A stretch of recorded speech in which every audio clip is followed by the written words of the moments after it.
आषाढ महिन्याच्या आर्द्रा नक्षत्राच्या दरम्यान विशिष्ट 3 दिवस त्यावेळी अंबुबाची असे 2 त्याला शब्द आहेत, तो उत्सव या ठिकाणी साजरा केला जातो. अशी धारणा आहे, मान्यता आहे, शास्त्र प्रमाण आहे की ह्या देवी ह्या 3 दिवसाच्या काळामध्ये भगवती कामाख्या ही रजस्वला होत असते. कारण की आपण आता दर्शन घेतलं, सकाळीच दर्शन घेतलं की मनोभव गुहामध्ये रक्तपाषाण रूपेणी तस्य स्मरणमात्रेण पुनर्जन्म न विद्यते.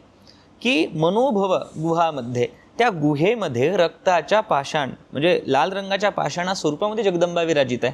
आणि तुम्ही तिथं पाहिलं असेल की त्या पाषाणाच्या साईडमधून जलप्रवाह पाणी जातो. तर अशी इथली मान्यता आहे, श्रद्धा आहे की ते जे पाणी आहे हे 4 दिवस रेड कलरचं येतं, म्हणून देवीला रजस्वला मानलं जातं. आणि हा प्रकृतीतला किंवा किंबहुना आपल्या सनातन धर्माचा सर्वात मोठा उत्सव, की ज्या एक अँगलने तुम्ही पाहिलं की त्या ठिकाणी स्त्रियांना जरा वेगळी वागणूक दिली जाते किंवा एक वेगळ्या दृष्टीने बघितलं जातं, पण त्याच्या विरोधात तंत्रशास्त्राचं जे पीठ आहे कामाख्या, तिथे अत्यंत पूजनीय पद्धतीने बघितलं उत्सव साजरा केला जातो.